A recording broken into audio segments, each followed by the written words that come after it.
আসসালামু আলাইকুম। আমি জাফর অটোক্রাস্টের পক্ষ থেকে একটি ভিডিও নিয়ে আসলাম। আমরা যখন গাড়ি উঠব তখন কি কি করণীয় বা আমরা গাড়িতে উঠলে কি কি করব। উঠেই গাড়ি স্টার্ট দেব না, প্রথমে যে গাড়িতে উঠি না কেন সিট অ্যাডজাস্ট করে নিব।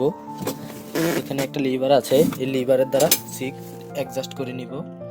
তারপর মিররগুলো চেক করব যে এগুলো নিজের পজিশনে আছে কিনা। যদি না থাকে নিজের মতো করে এখানে মিরর সেটের অপশন আছে, এখান থেকে মিরর সেট করে নেব। তারপর সিট বেল্ট ব্যবহার করব।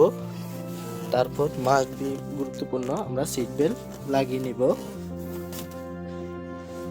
তারপরে ব্রেকে পাড়া দিয়ে বা ব্রেক পাড়া দিয়ে এক গার্ড দিলে সকল জায়গায় গাড়ির ব্যাটারির সংযোগ বা কারেন্ট চলে যাবে, এবং 2 গার্ড দিলে আমরা গাড়ির এসি ইউজ করতে পারবো, এবং 3 গার্ড দেওয়ার সাথে সাথে গাড়ি স্টার্ট হয়ে যাবে। যখন গাড়ি স্টার্ট হবে তখন ডান দিকে বাম দিকে দেখে গাড়ি নিয়ে সামনের দিকে এগোবো। আসসালামু আলাইকুম।